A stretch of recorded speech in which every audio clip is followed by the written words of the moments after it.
toda América Latina y muchas universidades europeas también. Y tiene una publicación que nos interesa y es sobre la universidad y la educación en el siglo XXI, por si después alguien quiere buscarla y profundizar.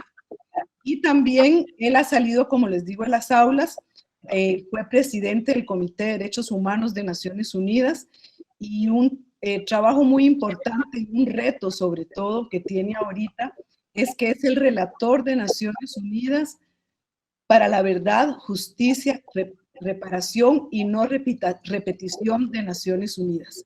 Creo que este es un reto inmenso y sé que va a tener grandes frutos los aportes que Fabián nos pueda dar. Así que, querido amigo, sobre todo, colega, muchísimas gracias por estar el día de hoy con nosotros. Y solo quisiera darles 3 anuncios breves. El primero, si tienen preguntas, por favor las hacemos por el chat. En segundo lugar, si nos pueden apagar los micrófonos, porque a veces se oye el eco cuando hay algunos micrófonos. Y el tercero es que tenemos un formulario de inscripción. Nos gustaría que lo completaran, por favor, porque después nos sirve también para estarlos invitando a otras actividades que podamos llevar a cabo. Finalmente, también quisiera agradecer nada más la presencia de mis colegas de otras cátedras UNESCO de Derechos Humanos, especialmente de Chile y de Puerto Rico. Así que sin más preámbulos, quisiera dar la palabra al doctor Fabián Salvioli y agradecerle el que haya aceptado esta invitación. Muchas gracias, querida Lorena. Muy buenas tardes para todos y todas en los distintos países. Aquí ya son buenas noches, son las 9:05 de la noche en Argentina. Es la tercera vez que estoy en esta universidad, que ya la siento un poco mía. Ya Lorena me ha invitado en 3 oportunidades a La Salle, esta tercera vía virtual, y nada menos al honor de inaugurar este segmento académico tan prestigioso. Mucho de lo que Lorena dijo de mí se le puede aplicar a ella misma. Digamos, también ha salido de las aulas y de los espacios universitarios para promover y proteger derechos humanos en instituciones, su trabajo en el Subcomité para la Prevención de la Tortura de Naciones Unidas, sus distintos aportes, bueno, son efectivamente extraordinarios. Así que yo me siento profundamente honrado de estar en esta oportunidad con ustedes. Ya vi que hay algunas personas de Colombia, gente amiga, también de Chihuahua, en México. Nada, un gran gusto y ojalá pronto pase esta pandemia que está asolando a nuestros países y a otros países en el mundo, y que nos podamos encontrar en persona para abrazarnos fraternalmente y sororamente. Mientras tanto, nos cuidamos. Bueno,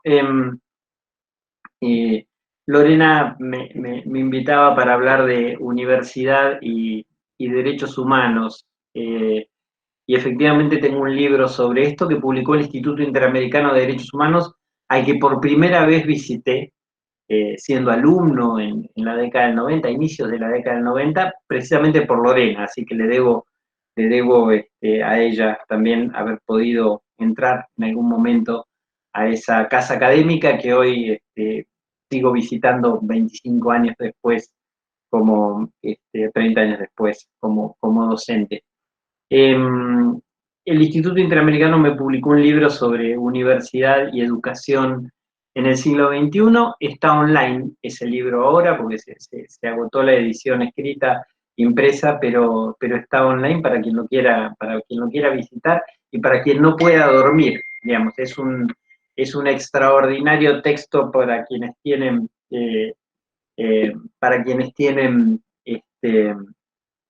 insomnio. Así que lo recomiendo en ese sentido. Bueno, he distribuido 6 o 7 puntos para conversar en esta media hora, para que después podamos tener un debate. Y el primero de ellos, que es a título de introducción, es recordar el valor extraordinario que tiene la educación. Cuando hablamos de derechos humanos, comúnmente solemos referirnos a la vida, a la libertad, en fin, al derecho de todas las personas a la integridad, a no ser sometidas a torturas, y solemos dejar quizás en la mención a algunos otros derechos que tienen una dimensión extraordinaria. Uno de esos es efectivamente la educación, y es un derecho humano tan derecho humano como la vida, e imprescindible para la vida, ya que los derechos humanos son interdependientes, como ustedes saben. Pero no solo porque es fuente para los otros derechos humanos es importante la educación, sino que también lo es porque es un factor extraordinario de cambio y movilidad social. Es decir, eh, la educación nos permite tener movilidad social, y en América Latina ha sido el factor que más movilidad social ha provocado. Por eso los gobiernos autoritarios y las dictaduras atacan fuertemente a la educación, ¿no? Digamos, porque ni quieren producción de conocimiento, ni quieren pronunciamientos científicos, ni tampoco desean la movilidad social. Y un poco las universidades y las instituciones educativas han sufrido los mismos avatares que han sufrido los países en los cuales se asientan en materia de derechos humanos. Se han recuperado las democracias en América Latina, después de una época de muchos gobiernos dictatoriales. Voy rápido en esta parte porque no es lo sustancial de la charla. Y esa recuperación nos trajo democracias que son formales. Yo no creo que aún vivamos en democracias sustanciales en nuestros países. Costa Rica es una excepción, bueno, no ha tenido golpe de Estado, no tiene ejército de la década del 40, entonces por supuesto no ha tenido golpe de Estado, pero el resto de países, muchas personas aquí que asisten a este evento han han vivido golpes de Estado, han visto golpes de Estado o gobiernos autoritarios que, sin ser golpes de Estado, también atacan fuertemente a la educación. Yo creo que estamos en tránsito hacia las democracias formales, hacia las democracias sustanciales aún. Y lo segundo que quería mencionar es que la relación entre educación, democracia y derechos humanos es una relación efectivamente indisoluble. Porque las democracias contemporáneas tienen por fin efectivamente la protección de los derechos humanos, y la protección de los derechos humanos solo es factible, esa garantía solo es factible si se cumple el rol de promoción en materia de derechos humanos. Y por supuesto, la promoción en derechos humanos y la cultura de paz viene de la mano, naturalmente, de las instituciones educativas. Entonces, quisiera partir por asumir la importancia que tiene la formación integral de derechos humanos dentro de las universidades, a los efectos de contribuir a que el Estado formule y ejecute políticas públicas democráticas, inclusivas y no discriminatorias. Estamos hablando de los derechos humanos en su carácter instrumental, puramente instrumental. Herramientas efectivas para democracias sustanciales. Ahora, la educación en derechos humanos se suele concentrar en el terreno inicial. Incluso se la confunde con educación en valores. Sin embargo, el Estado ha asumido obligaciones en materia de educación en derechos humanos que no son solamente para el nivel inicial. Me explico, y paso ya al segundo punto. Los derechos humanos, sabemos, son derechos inherentes que nos pertenecen a todas y todos por el hecho de ser personas. Esos derechos, además, son exigibles frente al Estado y son derechos irrenunciables. No podrían cumplirse sin acceder efectivamente a la educación. Y las previsiones de la Declaración Universal de Derechos Humanos y ahora para hablar de documentos convencionales del Pacto de Derechos Económicos, Sociales y Culturales, o en nuestro continente el Protocolo de San Salvador, que es muy parecido al Pacto de Derechos Económicos, Sociales y Culturales. El Protocolo de San Salvador es el protocolo anexo al Pacto de San José de Costa Rica en materia de derechos económicos, sociales, culturales y ambientales.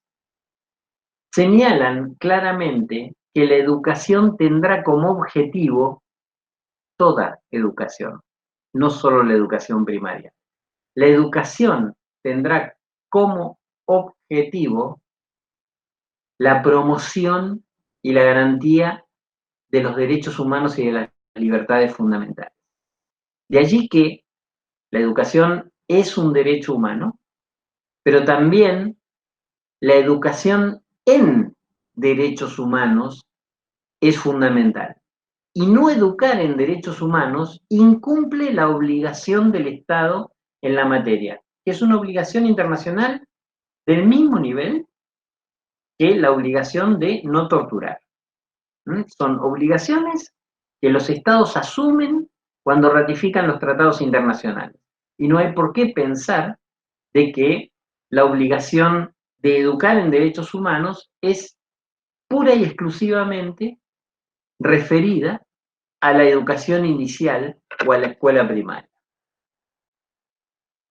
Naturalmente, los principios rectores de toda educación son la igualdad, la no discriminación, que atraviesan transversalmente. De allí que la obligación de los Estados es pensar en la enseñanza de los derechos humanos de la manera más ampliamente posible. Los derechos humanos tienen que ser una política de todo el Estado, y en materia de educación, fundamentalmente, es muy importante la presencia del Estado. A la desaparición forzada de personas en el continente le ha seguido un intento muy fuerte de desaparición forzada del Estado, de la mano de políticas que intentan básicamente tener estados débiles, y ya se ve, por ejemplo, las consecuencias tremendas que tiene, por lo menos en una pandemia como la que estamos viviendo, tener estados débiles, tener estados que privilegian en sus gobiernos las libertades del mercado por sobre la garantía de derechos como el derecho a la salud. Relación entonces entre educación y derechos humanos, al menos 4. La educación es un derecho humano. Estamos hablando de la educación como derecho humano, primero. Segundo, la educación en derechos humanos. Estamos hablando del contenido educativo de la educación. Tercero, la práctica de los derechos humanos en los espacios educativos, es decir, un comportamiento conforme al respeto y la garantía de los derechos humanos al interior de las universidades. Y cuarto, la gestión institucional, y aprovecho para saludar a la decana de esta casa de estudios, la gestión institucional en derechos humanos dentro de las instituciones universitarias. Y ahora sí, ya pasamos a Universidad en Derechos Humanos, si ustedes me permiten, pero quería hacer esta pequeña introducción para ver dónde estamos parados y paradas en este sentido. La educación en derechos humanos en las universidades es la que menos camino ha recorrido en relación a la educación en derechos humanos en otros espacios. Esto se debe a muchos motivos. Un criterio erróneo y reduccionista que reduce la educación en derechos humanos al nivel inicial y al nivel medio. No hay ningún sustento teórico para mantener ese punto de vista. Y también hay problemas propios de las universidades. El aislamiento universitario, esta idea de la universidad como élite, la universidad como una isla, se suele escuchar en nuestros países. Bueno, nuestros países tienen problemas, pero las universidades somos una isla. En las universidades no tenemos esas dificultades. No tenemos que ver con los diagnósticos de violaciones de derechos humanos. ¿Pero es cierto esto? ¿De veras es cierto? Por supuesto que no. Miren, El 80% de las personas que diseñan y ejecutan la política pública en los países de América Latina pasan por las universidades. Entonces, si nuestros países en su política pública no son respetuosos y garantes de derechos humanos, bueno, nuestras universidades tendrán algo que ver en eso. Es indudable que no se forma, que no se capacita adentro de las universidades para ejercer el trabajo profesional en perspectiva de derechos humanos. O se hace mal. Y es eso lo que las universidades nos tenemos que preguntar efectivamente. Esto también se relaciona con la idea de autonomía universitaria. Es mucho más fácil a nivel de inicial o primaria o en un ministerio de educación, baja una línea concreta y se aplica a partir del ministerio un plan de educación en derechos humanos. La autonomía universitaria también ha servido para generar reacción, digamos, frente a los intentos de educar en derechos humanos. Y esto pasa en muchas universidades del mundo. En segundo lugar, la dispersión del abordaje que aparece en las universidades. La educación en derechos humanos no aparece como una política institucional educativa. En tercer lugar, la apropiación de las ciencias sociales, y en particular desde la abogacía. Este es un problema. Sí, como se habla de educar en derechos humanos, pensamos que esto solo corresponde a las facultades de Derecho o de Ciencias Jurídicas. Y por supuesto que no es así.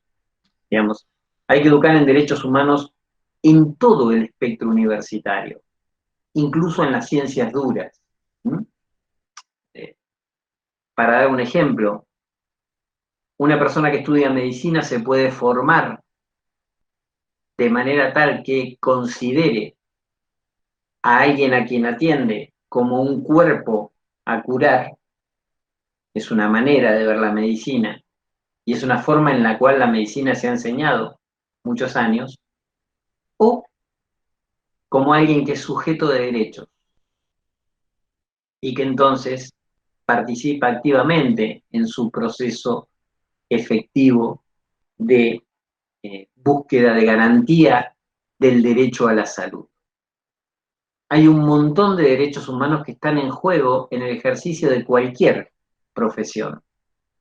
Consecuentemente, nos resulta muy lógico que la educación en derechos humanos no esté en las universidades y que cuando está en las universidades se limite a educar en el campo del derecho exclusivamente o de la ciencia jurídica. También hay falta de estructura articulante. Allí donde hay apertura de derechos humanos, los derechos humanos están en un centro, en una cátedra, en una materia, pero cuesta llevarlo a todo el espacio de la universidad. Articular efectivamente extensión universitaria, investigación, gestión universitaria y, por supuesto, enseñanza, aprendizaje, para que todo junto vaya de la mano en una universidad que lleva a los derechos humanos como bandera. Hay falta de capacitación docente en la materia. No hay mucha experticia en educación en derechos humanos. Y esta es otra dificultad. Y esto es porque las universidades se han nutrido en los inicios del trabajo de enseñanza en derechos humanos de personas que venían desde el activismo en materia de derechos humanos, pero que no sabían nada de educación. Y una cosa es ser activista y otra cosa es ser docente. Por supuesto que está muy bien combinar ambos factores, pero una cosa no viene con la otra.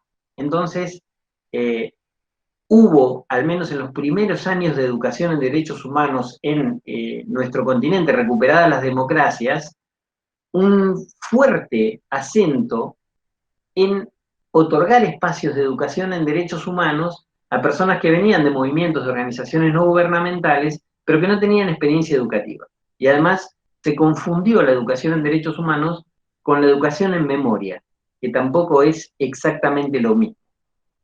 no voy a entrar a esto, mi próximo informe al Consejo de Derechos Humanos de Naciones Unidas va a ser como la memoria, como un centro, pilar fundamental de la justicia transicional, al igual que la verdad,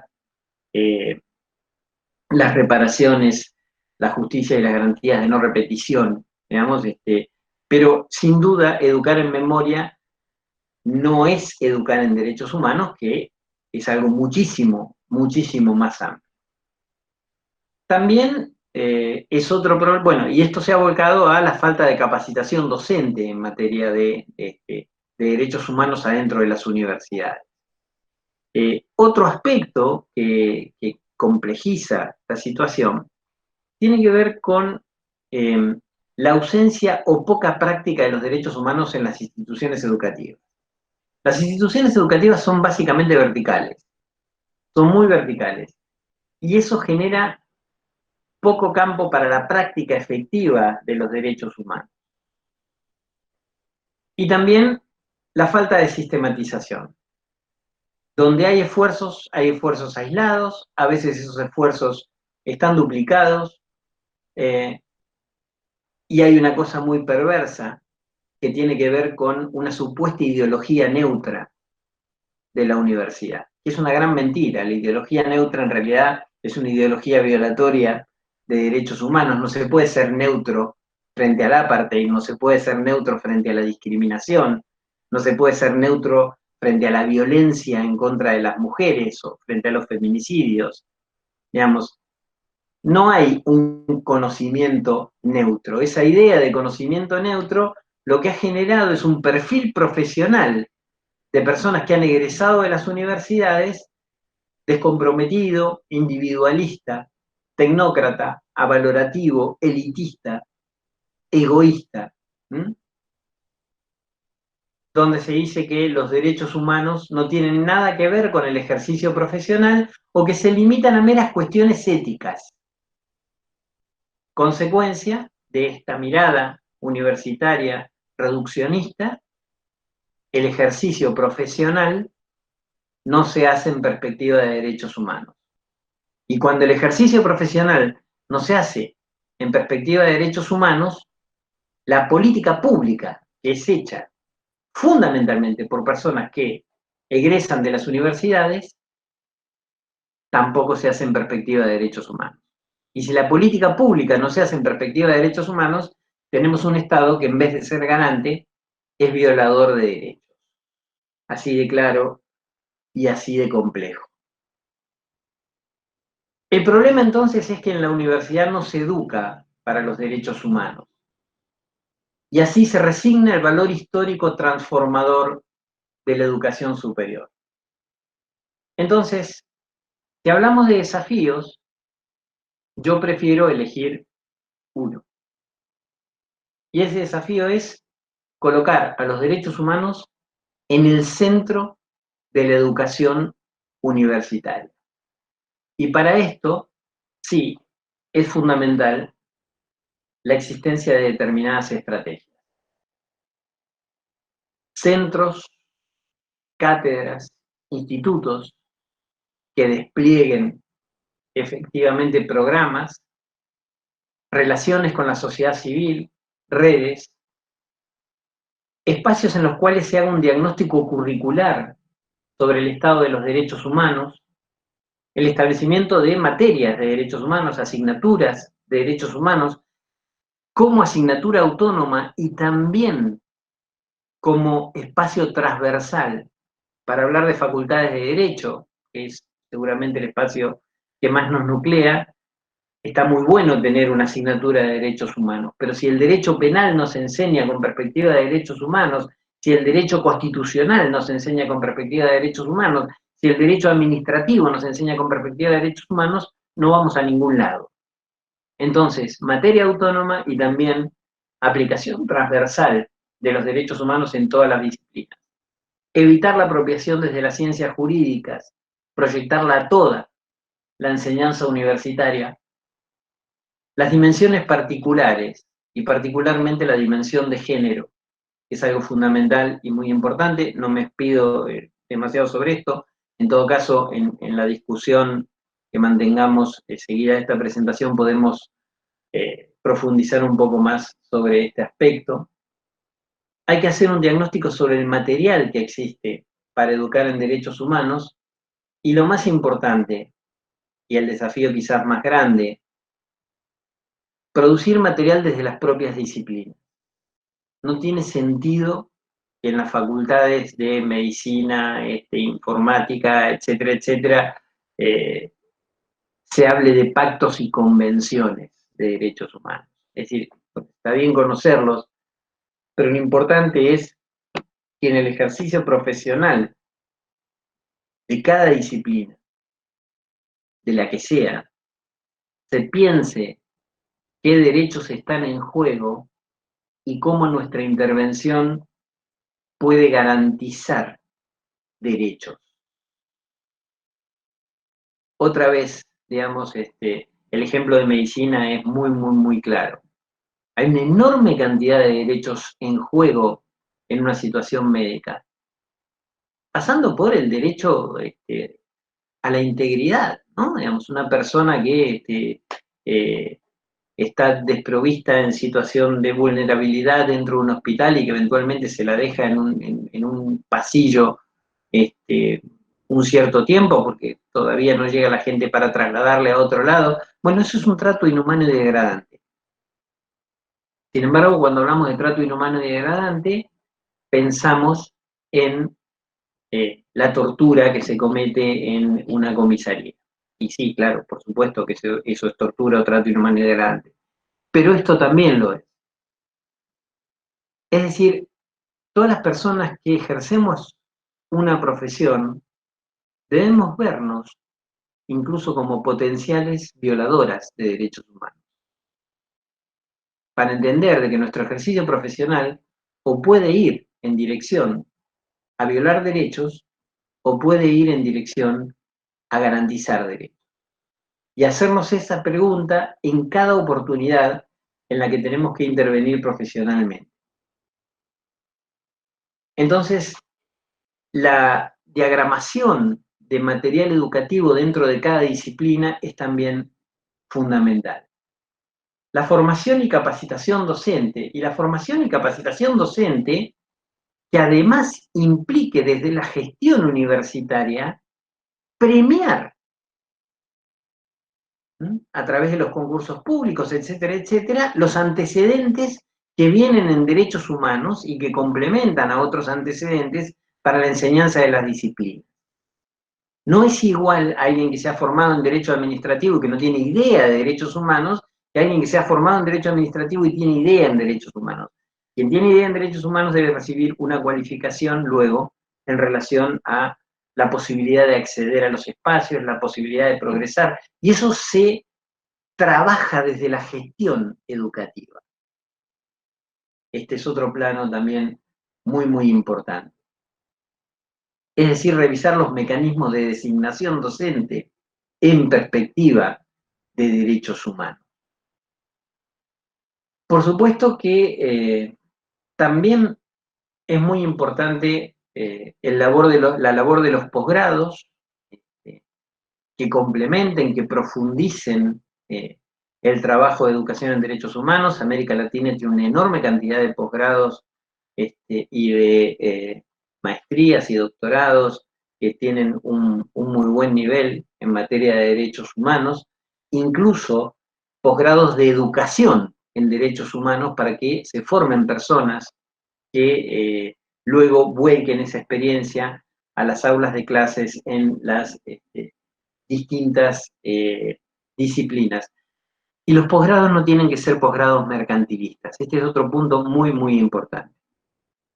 No hay que devaluar la calidad, no hay que devaluar el título de formación en derechos humanos. Y es esencial la interdisciplina para comprender la complejidad que tiene el abordaje de asuntos de derechos humanos.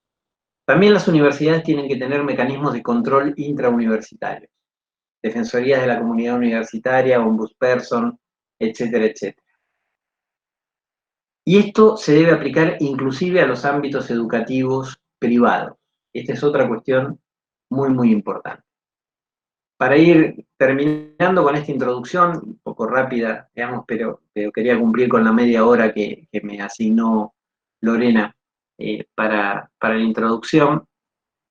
La reforma universitaria que se extendió por América Latina, que se inició en la segunda década del siglo pasado, fue una respuesta extraordinaria, digamos, una respuesta extraordinaria a un statu quo conservador de una universidad que venía de un modelo de tipo español, clasista, etcétera, etcétera, aquí y allá. Pero no puede ser eso el logro más importante del que hablemos de quienes somos personas universitarias. Ya pasó un siglo de esa reforma universitaria. Y hay que repensar la reforma universitaria para hacerla mejor. La nueva reforma universitaria debe venir efectivamente de la mano de los derechos humanos. No tendríamos que justificar, para mencionar el título de la charla que me proponían, por qué es importante educar en derechos humanos en las universidades. Más bien deberíamos preguntarnos por qué no se ha hecho hasta ahora como es debido. ¿Qué ha pasado para que no se eduque en derechos humanos como es debido? La nueva reforma universitaria no podrá prescindir de los derechos humanos, no podrá prescindir de los enfoques en derechos humanos, no podrá prescindir de la perspectiva de género. Los derechos humanos nos deben querer decir algo en lo que hacemos todos y cada uno de nuestros días, como son aquellos amores fundacionales que nos acompañan. En mi caso, no tengo amores fundacionales más fuertes a nivel profesional que la educación y los derechos humanos, a lo que me dediqué y me dedicaré siempre.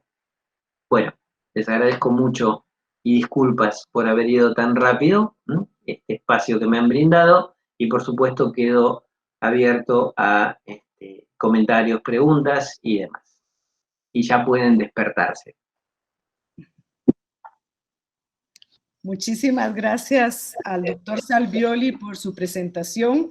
Me parece que nos ha planteado retos y desafíos que tenemos en educación superior en todas las universidades, y que esos desafíos que nos plantean deben servir también como guías, como orientaciones para caminar y para lograr esa transformación real.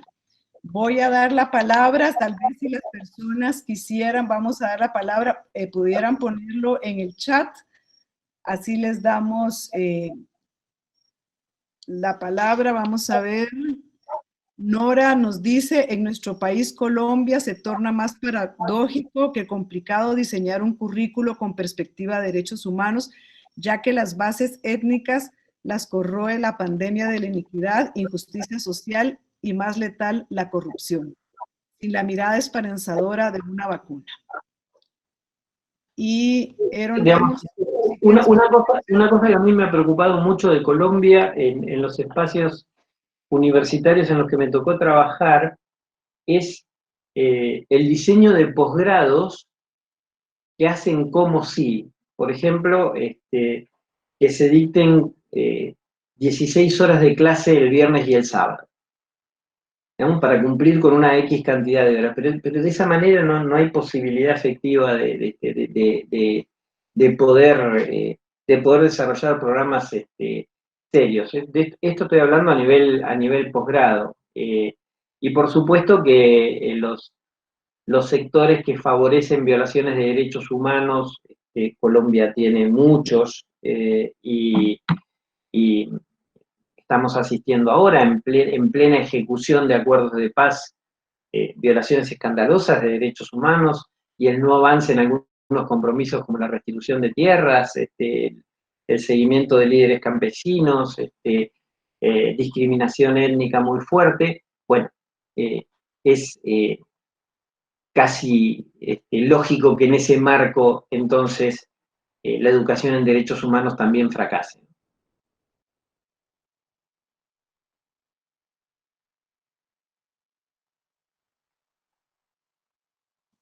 Si hay alguna otra pregunta, si alguien quisiera poner en el chat, les agradeceríamos.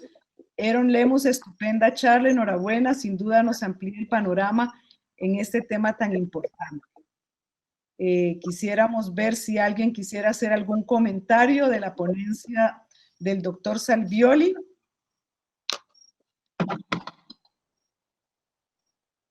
Si alguien quisiera participar, adelante, por favor.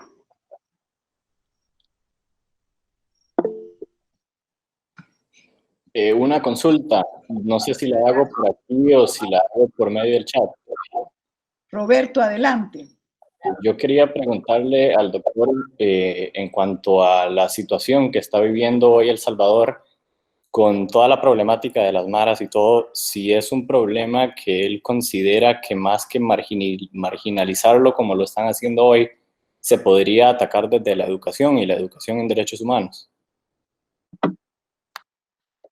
Gracias por la pregunta. Es un muy serio problema. Yo visité El Salvador como relator especial de Naciones Unidas el año pasado por el nulo avance que hubo hasta el año pasado en materia de memoria, verdad y justicia en relación a los crímenes cometidos durante el conflicto armado en El Salvador. Saqué un informe sobre eso que va a ir al Consejo de Derechos Humanos de Naciones Unidas en septiembre de este año, en Ginebra.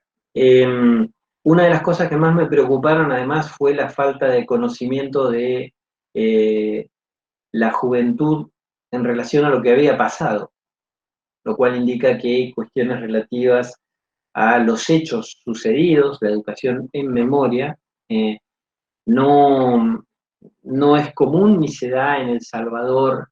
¿Y por qué hablo de esto en relación a lo que estás preguntando en torno a las maras? Porque hay un link muy claro entre la violencia actual y la violencia del pasado. En Guatemala sucede exactamente lo mismo, digamos. Por supuesto que las sociedades que trabajan más en educación en derechos humanos son las que menos índices de violencia tienen. Y desde este punto de vista comparto plenamente tu posicionamiento. Ahora, ese ya es un trabajo a largo plazo.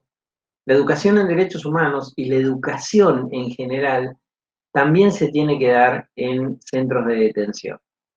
O sea que el nivel de reincidencia de las personas eh, que estudian es muchísimo menor en materia delictiva que el de aquellas personas que no estudian. Entonces, establecer mecanismos de castigo y no de resocialización, no de reeducación, es el peor camino, naturalmente, para una sociedad. Muchas gracias. Muchas gracias, Fabián. ¿Alguien más? ¿Alguna pregunta? Vamos a ver, tenemos aquí a Diana. Los currículos en las instituciones públicas y algunas privadas en Colombia responden a los intereses económicos, dejando de lado el bienestar de las personas. Sí, y a veces eso también pasa en las instituciones públicas, porque en las instituciones públicas muchas veces se llevan adelante cátedras por personas que se han formado en fuertes sesgos autoritarios. Mi propia universidad tiene que pelear con sesgos machistas muy fuertes al interior de la misma, digamos. Pero bueno, por supuesto que la educación pública muchísimas veces responde a intereses muy, muy, muy concretos. Y por eso la educación, la educación privada, digamos, y por eso la educación pública tiene que ser de absoluta calidad y centrada en los fines del Estado. Y el fin del Estado es garantizar los derechos humanos. Es el único fin válido que tiene el Estado contemporáneo, en una democracia contemporánea.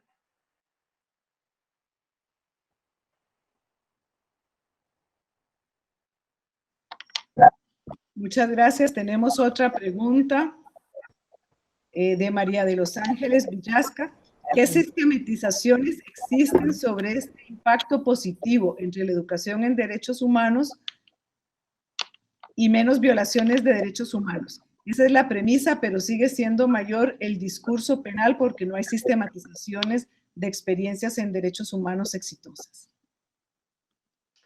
Sí, es cierto, y eso también se da por, bueno, por un fuerte bombardeo mediático, ¿no? Digamos, estamos asistiendo a una etapa de, de puesta en tela de juicio de los derechos humanos.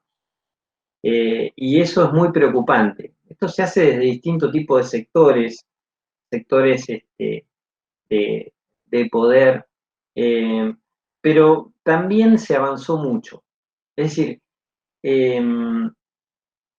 ya vemos las consecuencias que hay de tratar a la salud como un comercio o de tratarla como un derecho.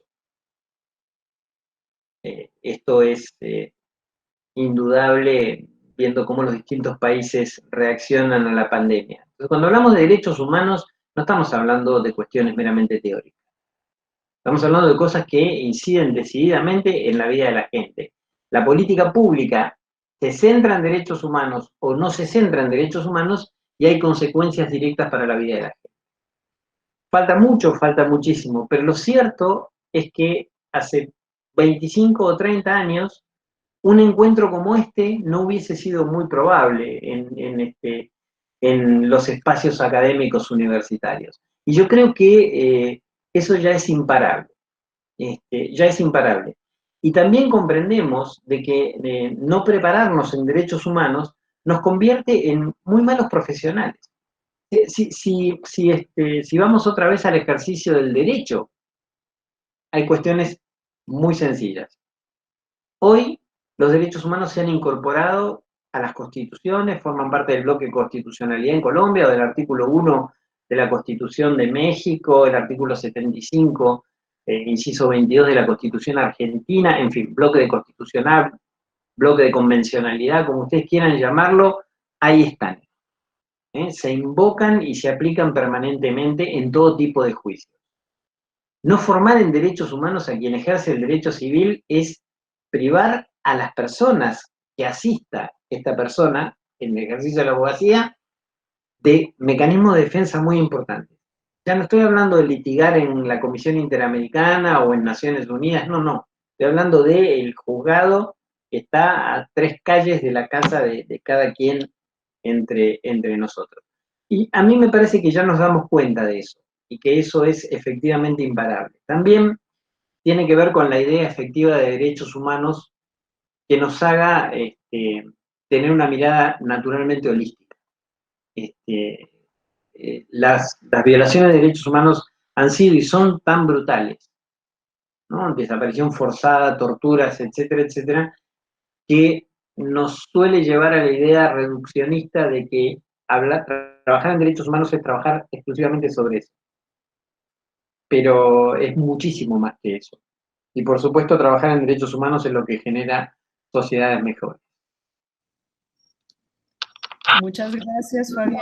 Vamos a leer una pregunta, no es un comentario de André Jiménez, encantado con la conferencia. Este tema es pilar fundamental para el buen ejercicio de la profesión, para que de esta forma nuestros actos no generen transgresión. Saludamos también a nuestra vicerrectora académica, la doctora María Cristina Ventura, que dice: saludo la conferencia del doctor Salvioli y me gustaría preguntar de qué manera el ignorar los derechos humanos como una perspectiva intermultidisciplinaria está relacionado con el paradigma mecanicista desde donde se piensa la educación y los derechos humanos. Mucho, y muchas gracias por la pregunta. Por supuesto que está relacionado. La idea tecnócrata de la educación nos lleva a cuestiones terribles, ¿no? Es el inventor de la bomba atómica que luego se asombra y dice, pero yo no tengo nada que ver con esto, ¿no? Digamos, El saber científico es muy poderoso, es muy, muy poderoso. Y entonces la formación para el ejercicio en derechos humanos es fundamental, es realmente fundamental. Y lo contrario, la idea tecnócrata nos convierte efectivamente en violadores de derechos humanos. Pongo un ejemplo.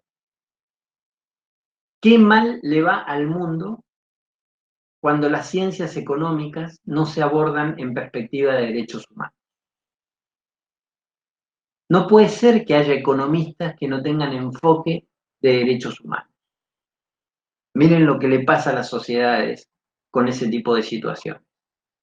Y miren lo que le pasa a los conceptos. Cuando hablamos de eficiencia, ¿qué se nos ha metido como eficiente? Se nos ha dicho que eficiente es aquello que menos gasta y que más produce, porque es una mirada economicista avalórica.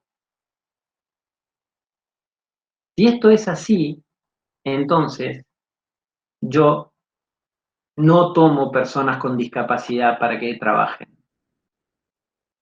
porque me van a salir más caras. Si esto es así, no tomo mujeres que pueden eventualmente quedar embarazadas y entonces deberé asistirles en una licencia mientras contrato a otra persona. Esto ha llevado a desviar proyectos de vida personales en un montón de personas que han tenido que optar por una cosa o por la otra. Eficiente no es lo que más produce y menos gasta. Eficiente es lo que más incluye. Entonces, discutir los términos profesionales en perspectiva de derechos humanos nos lleva, sin duda, a abordar mejor las cuestiones.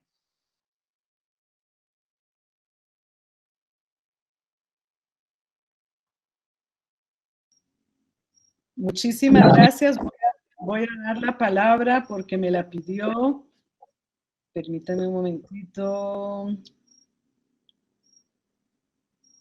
Nora Elena, si puedes hacer tu intervención, por favor. Muy buenas noches, doctor Fabián y todos los acompañantes. Desde Tuluá, Corazón del Valle, Colombia, un saludo muy caluroso y muy especial. Y de verdad que muy complacida de poder participar de esta conversación.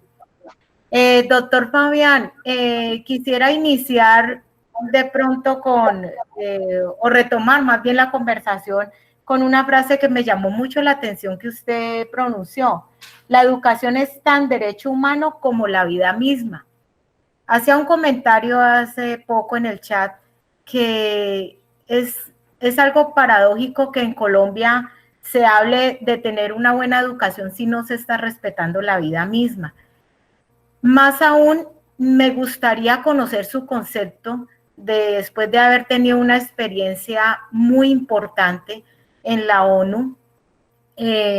¿Cómo considera usted que tiene una mirada la ONU y tal vez la UNESCO frente a la situación que padece nuestro país Colombia en el sentido, en el sistema educativo y también en cuanto a los derechos humanos? Me parece muy importante conocer su punto de vista y qué tan esperanzadora es su mirada frente a eso. Muchas gracias, doctor. No, muchas gracias a vos por tus conceptos.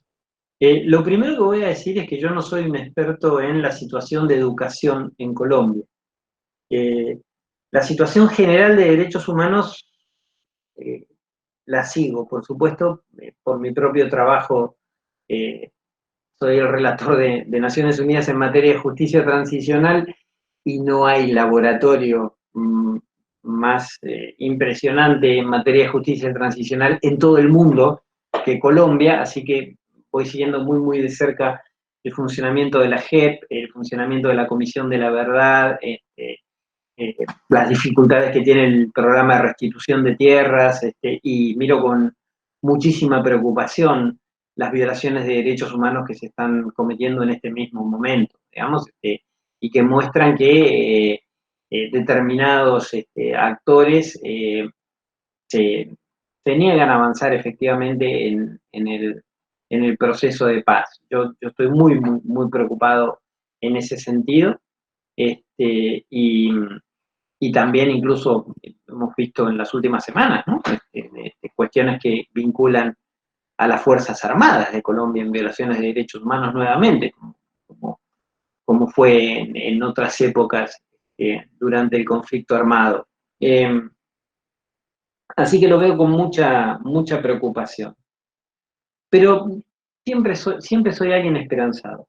Y esto es, en primer lugar, porque conocemos, y incluyo a Lorena en esto, conocemos una enorme cantidad de personas que están en la sociedad civil en Colombia y que trabajan de una manera extraordinaria, que trabajan con pueblos indígenas en el norte, en el Valle del Cauca, en distintos lados, y que no se resignan a esas situaciones. Hay organizaciones de derechos humanos en Colombia muy fuertes, muy, muy potentes. La población empuja efectivamente, y además para trabajar en derechos humanos hay que ser optimista, por naturaleza hay que ser optimista. No hay que manejarse con los pies fuera de la tierra, eso sí, pero sí hay que ser optimista, porque se producen avances, y se producen avances importantes en materia de derechos humanos.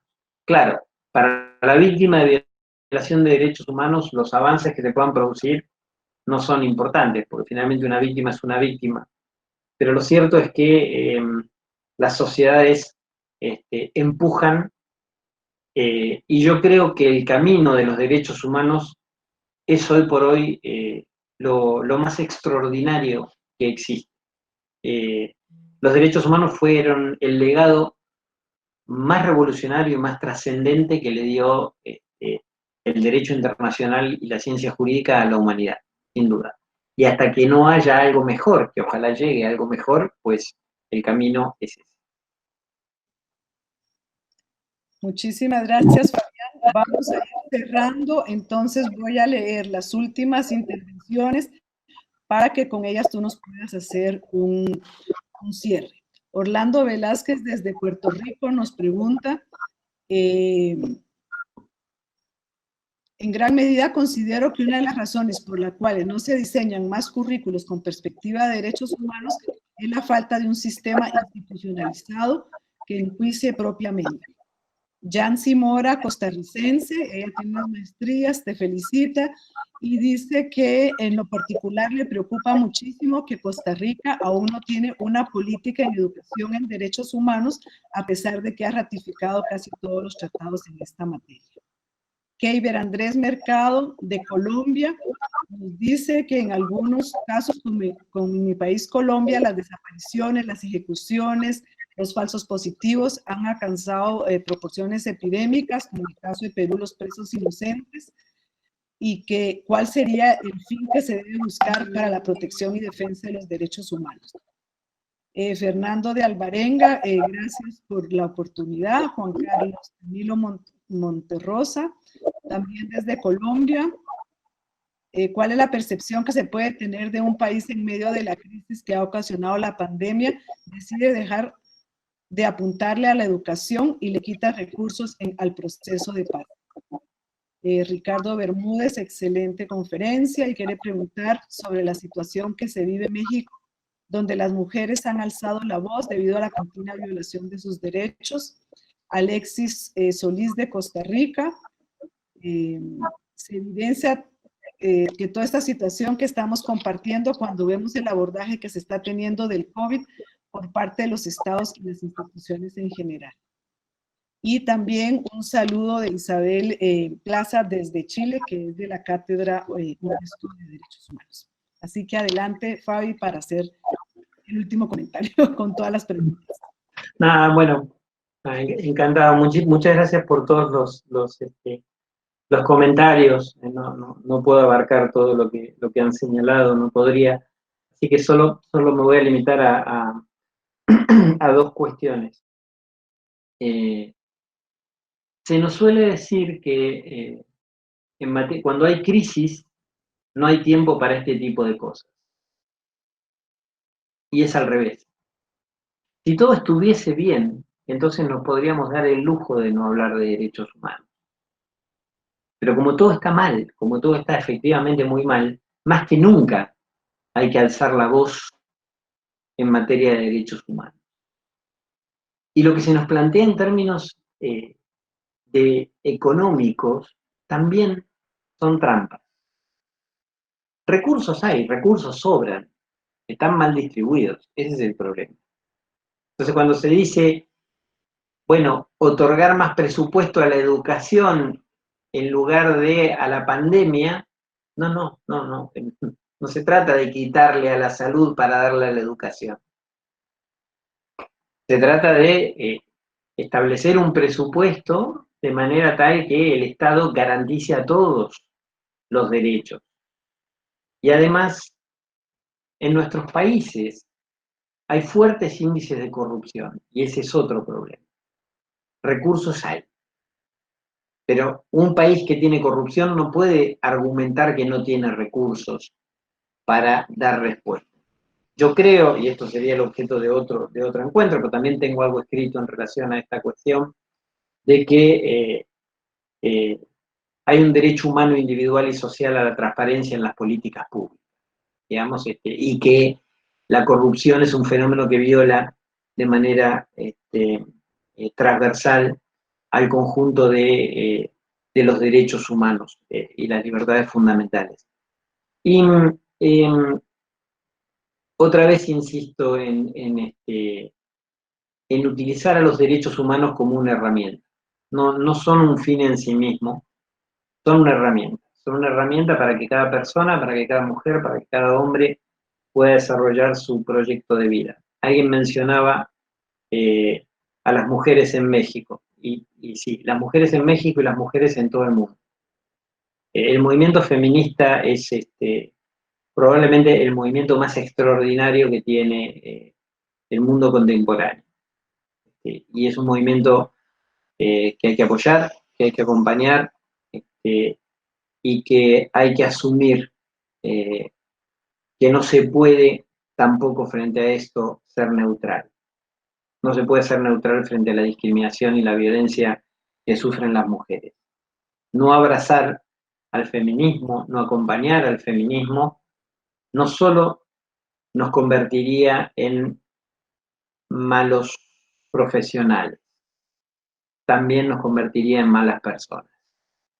El feminismo y todas las causas de derechos humanos deben ser nuestras propias causas.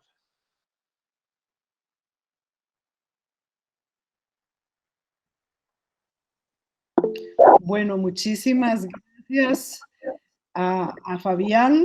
Creo que nos has abierto muchas inquietudes. Se han quedado todas las personas desde el inicio. Esa es una buena señal.